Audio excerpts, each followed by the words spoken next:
بسم اللہ الرحمن الرحیم۔ عنوان کتاب اسلام میرے موروثوں کا مذہب۔ اگر انسان کی مذہبی امنگوں کے سرچشموں کو تلاش کرنا ہے تو وہ اس شے میں ملیں گے جسے آج سائنس کہا جاتا ہے۔ جن لوگوں نے دیو مالا اور قدیم ترین نفسیات کا مطالعہ کیا ہے وہ جانتے ہیں کہ جادو نے اپنی گوناگون شکلوں میں قدیم انسان کے اندر خیالات کے نو بنو سلسلے پیدا کیے ہیں جن کے ذریعے اس نے ان مظاہر فطرت کی اپنے نزدیک ایک عقلی توجیہ پیش کی جو اس کے گرد و پیش پھیلے ہوئے تھے۔ وہ اس بات کو بالکل معقول سمجھتا تھا کہ یہ مظاہر اور واقعات مثلاً سورج کا نکلنا اور ڈوبنا، موسموں کا بدلنا، کلیوں کا کھلنا، پھلوں کا پکنا اور باد و باران، سب کچھ دیوتاؤں اور اعلیٰ ہستیوں کے قبضہ و اختیار میں ہے۔ قدیم عہد کا مذہبی تجربہ اور سائنسی استدلال دونوں جادو اور سحر کاری کی صورت میں ایک دوسرے سے منسلک تھے۔ اس طرح ایک ہی وقت میں انسان نے محسوسات کی اس دنیا میں جو تجربات حاصل کیے اور ان تجربات کے ساتھ ہی ان کی توجیہ اور تطبیق کے سلسلے میں جو ذہنی کاوشیں انجام دیں انہوں نے مل کر سائنس اور مذہب دونوں کو جنم دیا۔ یہ دونوں عہد ماقبل تاریخ اور زمانہ قدیم میں ایک دوسرے سے وابستہ رہے اور جن ابتدائی شہنشاہیتوں کا ہمیں علم ہے ان کے دور میں بھی یہی صورت رہی۔ اس وقت اصل مذہب یعنی پروٹو ریلیجن اور اصل سائنس یعنی پروٹو سائنس کو ایک دوسرے سے جدا کرنا مشکل تھا۔ یہ دونوں ساتھ ساتھ چلتے تھے، جس طرح دو ندیاں جو کبھی مل جاتی ہیں اور کبھی علیحدہ ہو جاتی ہیں مگر ہمیشہ پہلو بہ پہلو بہتی رہتی ہیں۔ عیسوی دور کے آغاز سے پہلے یونانی اور رومی فکر و ثقافت اور قدیم ایرانی اور ہندو فلسفے کا پس منظر یہی رہا ہے، لیکن ارسطو نے ان معقولات اور تصورات کو متعارف کرا کے جو خالصتاً مطابق عقل تھے اور مذہبی دہشت اور سریت کی ان علامتوں کو دور کر کے جو افلاطون تک کے یہاں نمایاں ہے اس اختلاط کو زیادہ سائنسی رنگ دیا۔ رومی سلطنت اور تہذیب کے اس عظیم و ضخیم نظام کے زوال پر جسے رومی قوانین اور نظم و نسق نے اتنی صدیوں تک برقرار رکھا تھا، یورپ پر دور ظلمت چھا گیا۔ 7ویں صدی عیسوی میں روحانی اور عقلی غرض دونوں دائروں اور حلقوں میں انسانی استعداد اور شوق مہمات و انکشافات نے ایک تیز رفتار اور شاندار ترقی کی۔ یہ ترقی عرب میں شروع ہوئی۔ میرے مقدس مورث حضرت محمد مصطفیٰ صلی اللہ علیہ وآلہ وسلم نے اس کی ابتدا فرمائی اور اس میں قوت و حرکت پیدا کی۔ ہم اس ترقی کو اسلام کے نام سے جانتے ہیں۔ اس کے اثر و نفوذ کی لہر عرب سے چل کر بے حد تیزی اور توانائی کے ساتھ شمالی افریقہ اور وہاں سے اسپین تک جا پہنچی۔ عظیم مسلم فلسفی ابن رشد نے، جسے یورپ میں ایویرویس کے نام سے یاد کیا جاتا ہے، انسان کے قابل فہم تجربے کی دو قسموں کے درمیان بڑی وضاحت کے ساتھ ایک عظیم فرق قائم کیا ہے۔ ایک طرف تو فطرت سے متعلق ہمارا تجربہ ہے جو ہمیں اپنے حواس کے ذریعے حاصل ہوتا ہے، جہاں سے ہم میں اشیاء کے شمار اور پیمائش کی صلاحیت پیدا ہوتی ہے، اور اس صلاحیت کے ساتھ تمام چیزیں بھی آ جاتی ہیں جنہیں یہ صلاحیت نئے امور اور نئی توجیہات کی صورت میں لے کر آتی ہے۔ اور دوسری طرف ہمارا وہ فوری اور داخلی تجربہ ہے جو نسبتاً زیادہ حقیقی شے سے متعلق ہوتا ہے۔ اس تجربے کا ہمارے فکر اور ذہنی عمل پر بہت ہی کم انحصار ہے، بلکہ یہ ہم کو براہ راست حاصل ہوتا ہے۔ میں اسے مذہبی تجربہ کہتا ہوں۔ چونکہ ہمارا دماغ مادی ہے اور اس کے افعال اور افعال کے تمام نتائج مادی ہیں، اس لیے ہم جب بھی کسی خیال یا روحانی تجربے کو الفاظ کے ذریعے ظاہر کرتے ہیں تو دماغ کی یہ مادی ساخت اعلیٰ اور ماورائے ادراک روحانی تجربے کو بھی لازماً ایک مادی شکل دے دیتی ہے۔ مگر انسان ان لوگوں کے بلا واسطہ اور داخلی تجربات کا معروضی طور پر مطالعہ کر سکتا ہے جنہیں مادی وسیلے کے بغیر روحانی روشنی حاصل ہو چکی ہے۔ کہا جاتا ہے کہ ہم خدا میں رہتے ہیں، خدا میں حرکت کرتے ہیں اور ہمارا وجود خدا میں قائم ہے۔ ہم دیکھتے ہیں کہ یہ خیال قرآن مجید میں اکثر ظاہر کیا گیا ہے، ان الفاظ میں نہیں بلکہ اسی طرح کے خوبصورت مگر زیادہ موزون الفاظ میں۔ لیکن جب ہم اس قول کے معنی سمجھ لیتے ہیں تو دراصل خود کو براہ راست تجربے کی اہلیت کا عطیہ حاصل کرنے کے لیے تیار کر رہے ہوتے ہیں۔ فارسی کے عظیم شاعر رومی اور حافظ نے ہمیں اپنے اپنے انداز میں بتایا ہے کہ بعض افراد ترقی کی ایسی فطری اور روحانی صلاحیتیں اور امکانات لے کر پیدا ہوتے ہیں کہ انہیں اس عظیم، ہماگیر اور ہماسوز محبت کا بلا واسطہ تجربہ ہوتا ہے جو حقیقت کا انسانی روح سے تعلق قائم کرتی ہے۔ حافظ نے کہا ہے کہ عیسیٰ مسیح ایسے افراد اور صوفیہ مثلاً منصور حلاج، بایزید اور دیگر حضرات عظیم تر عشق کی روحانی طاقت رکھتے تھے، اور یہ کہ ہم میں سے ہر شخص اس طاقت کا مالک بن سکتا ہے جو حضرت عیسیٰ کو حاصل تھی، بشرطے کہ وہ روح قدس جو ہمیشہ موجود ہے ہمیں وہ روحانی روشنی عطا فرما دے۔ لیکن انسانوں کی وسیع اکثریت کے لیے یہ عظیم تر عشق عملاً ممکن چیز نہیں ہے۔ بہرحال ہماری زندگی میں اس کی عدم موجودگی سے جو کمی واقع ہوتی ہے ہم اسے دنیوی افراد انسانی سے محبت کر کے پورا کر سکتے ہیں۔ اس سے ہمیں ایک حد تک وہ روشنی مل جائے گی جو روح قدس کی مدد کے بغیر نہیں مل سکتی۔ جو لوگ اس دنیوی اور انسانی محبت کو جاننے اور محسوس کرنے کی سعادت اور خوشبختی سے بہرور ہیں، انہیں تشکر اور امتنان کے ساتھ اسے لبیک کہنا اور ایک رحمت شمار کرنا چاہیے۔ انہیں چاہیے کہ وہ اسے اپنے لیے مایہ فخر و ناز خیال کریں۔ مجھے پورا یقین ہے کہ انسان ایک حد تک اعلیٰ تجربات کی استعداد ضرور حاصل کر سکتا ہے، اس طرح کہ وہ اس مادی دنیا میں اپنے آپ کو کسی دوسرے انسان کے لیے مکمل طور پر وقف کر دے۔ اس طرح خالص دنیوی نقطۂ نظر سے اور کسی اعلیٰ روحانی زندگی کا ادراک کیے بغیر ہماری عارضی روح ہمیں آگاہ کرتی ہے کہ اس زندگی کی تمام دولتیں اور وہ تمام چیزیں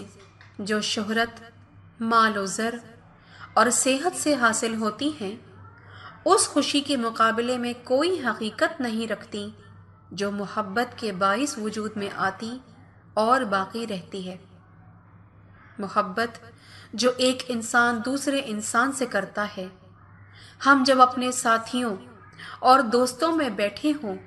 اور اپنے گرد و پیش پر نظر ڈالیں تو اپنی روزمرہ کی زندگی میں اس عظیم نعمت و رحمت کا مشاہدہ کر سکتے ہیں۔ لیکن جس طرح انسانی محبت کی خوشیاں ان سب مسرتوں سے سبقت لے جاتی ہیں جو دولت اور طاقت سے انسان کو حاصل ہوتی ہیں، اسی طرح وہ عظیم تر روحانی محبت اور روشنی جو حقیقت کی براہ راست تجلی کے اعلیٰ تجربے کا ثمرہ اور خدا کا عطیہ اور اس کی رحمت ہے، ان تمام کیفیتوں اور لذتوں سے سبقت لے جاتی ہے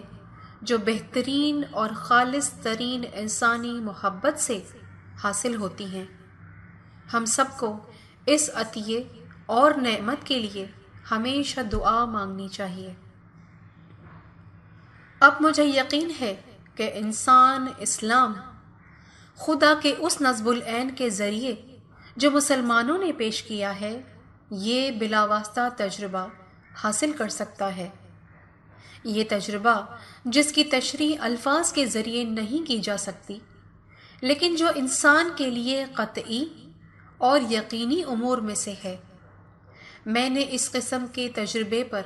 غیر مسلموں سے کوئی گفتگو نہیں کی ہے، مگر مجھے بتایا گیا ہے کہ بدھ مت کے پیرووں، برہمنوں، زرتشتوں اور عیسائیوں کو میں نے شاید سوائے اسپنزا کے یہودیوں کے متعلق اکثر یہی سنا ہے، یہ براہ راست صوفیانہ تجلی حاصل ہوئی ہے۔ مجھے یقین ہے کہ بہت سے مسلمانوں کو، اور میں یقین رکھتا ہوں کہ خود مجھے، ایسے روحانی اشراق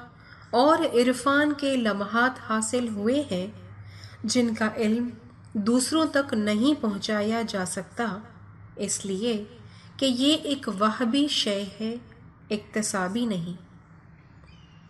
میں نے ایک خاص حد تک پایا ہے کہ قرآن کریم کی مندرجہ ذیل آیت نے، اگر اسے اس کے خالص غیر مادی مفہوم میں سمجھا جائے، مجھے اور دوسرے مسلمانوں کو بڑی مدد دی ہے اور بڑی بصیرت عطا کی ہے۔ میں اس آیت کے تمام پڑھنے والوں کو متنبہ کرنا ضروری سمجھتا ہوں کہ وہ اپنے مادی اور تنقیدی انداز نظر کو ایک ایسی چیز کے بارے میں جو علامتی اور تمثیلی ہے، لغوی اور لفظی تشریحات کی اجازت نہ دیں۔ میں ہر قاری سے، خواہ وہ مسلمان ہو یا نہ ہو، اپیل کرتا ہوں کہ وہ اس آیت کی روح کو پوری طرح قبول کرے۔ ترجمہ آیت: اللہ آسمانوں اور زمین کا نور ہے، اس کے نور کی مثل ایسی ہے جیسے ایک طاق ہے جس میں ایک روشن چراغ ہو، اور چراغ ایک شیشے کی قندیل میں ہو، اور قندیل گویا ایک جگمگاتا ہوا روشن ستارہ۔ وہ چراغ زیتون کے ایسے مبارک درخت کے تیل سے روشن کیا جائے جو نہ مشرق میں ہے اور نہ مغرب میں، اس کا تیل بغیر آگ کے چھوئے آپ ہی آپ روشن رہتا ہے۔ یہ نور علی نور ہے، خدا اپنے نور کی طرف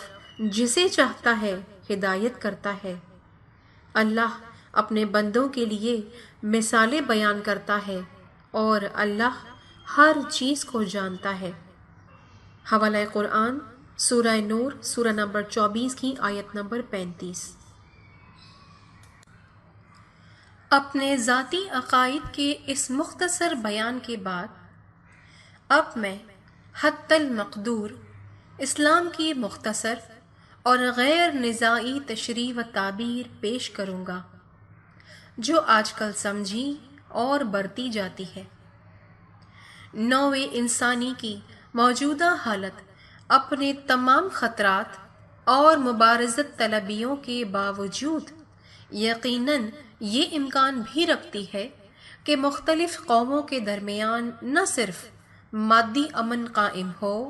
بلکہ اس زمین پر خداوندی امن و سکون کا قیام عمل میں آئے۔ اس کوشش میں اسلام اپنا مفید اور تعمیری کردار ادا کر سکتا ہے اور اسلامی دنیا مضبوط اور توازن قائم رکھنے کا ذریعہ ہو سکتی ہے، بشرطے کہ اس کو حقیقی معنوں میں سمجھا جائے اور اس کی روحانی اور اخلاقی طاقت کو تسلیم کیا جائے اور اس کا احترام کیا جائے۔ اس لیے میں اسلام کے بنیادی اصولوں کا ایک مختصر مگر واضح خاکہ پیش کرنے کی کوشش کروں گا۔ ان بنیادی اصولوں سے میری مراد وہ اصول، وہ طرز زندگی اور وہ ارکان دین ہیں جو مسلمانوں کے تمام فرقوں میں مشترکہ طور پر تسلیم کیے جاتے ہیں۔ اس لیے پہلے میں وہ اسلامی عقائد پیش کروں گا جو سنیوں کی وسیع جماعت اور شیعوں کے درمیان مشترک ہے۔ اس طرح اس عقیدے کو جو ہم سب کو بحیثیت مسلمان متحد کرتا ہے، حتی المقدور واضح کر دینے کے بعد میں شیعی عقائد کا مختصر خاکہ پیش کروں گا اور شیعوں کی اسماعیلی شاخ کے مخصوص عقائد بیان کروں گا جس کا میں امام ہوں۔ پہلے یہ سمجھ لینا چاہیے کہ یہ بنیادی تصورات اگرچہ سب مسلمانوں میں تسلیم کیے جاتے ہیں مگر اسلام میں اختیار مطلق کا کوئی سرچشمہ وجود نہیں رکھتا اور نہ اس کا پہلے کبھی وجود رہا ہے۔ ہمارے ہاں عقیدے کو منظوری کے واسطے پیش کرنے اور اس کی منظوری حاصل کرنے کے لیے رومن کیتھولک کی طرح کا کوئی پاپائی نظام نہیں پایا جاتا، نہ ہمارے یہاں ان 39 اصول کا کوئی وجود ہے جو کلیسائے انگلستان کی اعتقادی حیثیت متعین کرتے ہیں۔ پیغمبر اسلام حضرت محمد مصطفیٰ صلی اللہ علیہ وآلہ وسلم کو اختیار کے 2 سرچشمے حاصل تھے، ایک دینی جسے ان کے زندگی میں جوہری حیثیت حاصل تھی اور دوسرا دنیوی جو آن حضرت صلی اللہ علیہ وسلم کی زندگی کے حالات و واقعات کے باعث ان کے اس جوہری اور خدا کے ودیعت کردہ دینی اختیار سے منسلک ہو گیا تھا۔ سنی مسلک کے مطابق جو مسلمانوں کی اکثریت پر مشتمل ہے،